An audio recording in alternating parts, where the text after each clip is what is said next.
Hello everyone, and welcome back to the Psycho Frontier in Depth. Today we'll be talking about the B9 Trenchgun. This might be a bit of a longer video today because there's some unique properties of shotguns in this game as compared to other games you might have played like Call of Duty. For example, the fact that shotguns in this game have headshot multipliers, whereas in Call of Duty they don't, because typically you're going to be going for center mass or body shots because it's a shotgun. You want to make sure you hit all your pellets on center mass.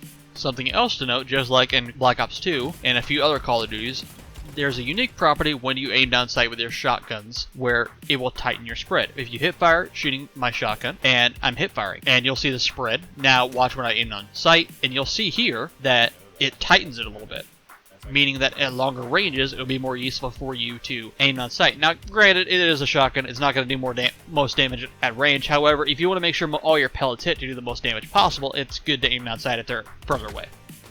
Something I almost forgot to mention is the slug attachment for shotguns. For this weapon, what it does is it will take that 64 damage and it will bump it down all the way to 40. Now what that means is that instead of firing multiple pellets, you will be firing one single bullet. Gameplay for the slug will be shown by the person I was playing with, named Makuta. I will link his channel in the description below. To give you my quick thoughts on slugs, I don't recommend them unless you're planning to use this shotgun at ranges, where it will extend your range out to 7 meters before it starts to fall off, in exchange for giving you less overall damage than with buckshot. Something funny to note is that if you were to go for headshots with buckshot, it would actually take you one less shot to kill if you were to land all buckshot on somebody's head than it will with the slugs, but with a slug you're more accurate because you're firing one single bullet.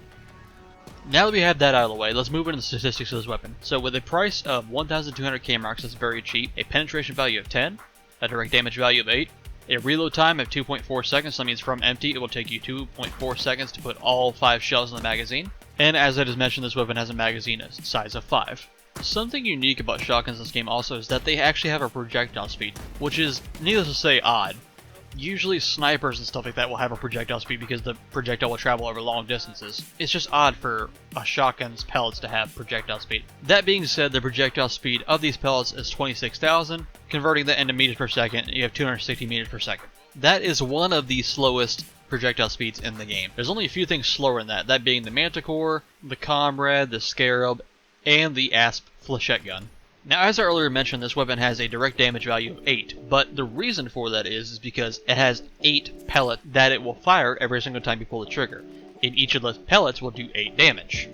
Doing some basic math, 8 times 8 equals 64, meaning a total possible damage of 64 if you hit all your pellets on your target. This weapon also has a movement speed multiplier of 1, meaning you will move your fastest you can go while holding this weapon out. And one of the most interesting stats for this weapon is that it has a headshot multiplier of 1.2, meaning you'll do 20% extra damage if you hit somebody in the head with one of your pellets.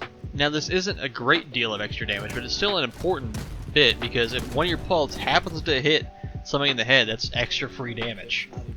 Here we start getting into the ranges, where your damage will begin falling off at 10 meters and beyond. At 30 meters it will max out, and you'll be dealing half your damage at 30 meters and beyond. Meaning at 30 meters and beyond you're going to be dealing 4 damage per pellet, or 32 damage total. Meaning you're going to be doubling the shots it takes you to kill somebody past 30 meters. And again, that's if all of your pellets hit that person at those ranges.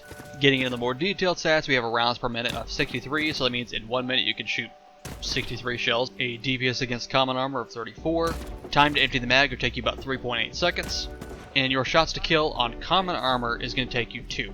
Keep in mind, this is assuming all of your pellets hit the target. So keep that in mind when I tell you the shots to kill. I'm not going to be going over headshots because this is a shotgun. You're supposed to be going for center mass. However, just know that if you happen to get a headshot in there with one of your pellets, it's good because of the weird headshot multiplier. Moving into uncommon armor or green armor, we have 2 shots to kill as well. Blue or rare armor, you have 3 shots to kill.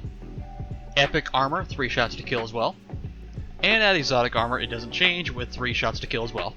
This is both the most consistent and the most inconsistent weapon in the game because if your pellets don't hit, you're not killing anybody. But if your pellets do hit, you're going to be killing people quite consistently. For comparison's sake, we're going to be looking at the Bulldog because it's the next step up for shotguns.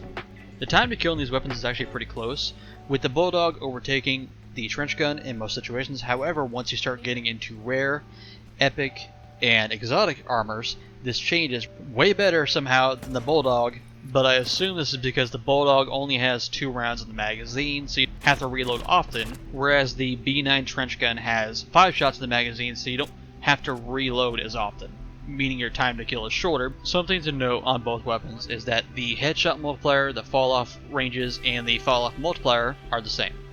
Moving into my opinions about the weapon and the build, we'll start with my opinions. So, I love shotguns in every single game. It's the first weapon I start using when I play a game like this. I did the same thing in Call of Duty, Modern Warfare 2, I use the Spaz a lot, I use the KSG a lot in Black Ops 2, and I love the shotguns in Tarkov too. That being said, shotguns in this game feel like the most powerful weapon and also the most inconsistent piece of shit you've ever touched. Moving into the build, what I'm going to recommend is you want to reload this thing fast. Quickdraw mag, to be honest with you, you don't need anything else. You don't need a sight, you don't need to aim down sight faster, you don't need a damn fucking thing. You just want to reload this thing as fast as you can, or you want to have as many shells in it as you can so you can fire as many as you can before you reload.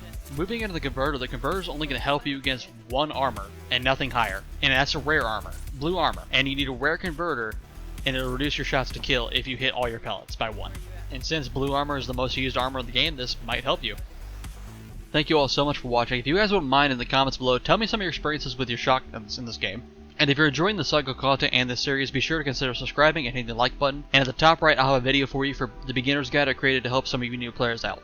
Have a good day, everybody.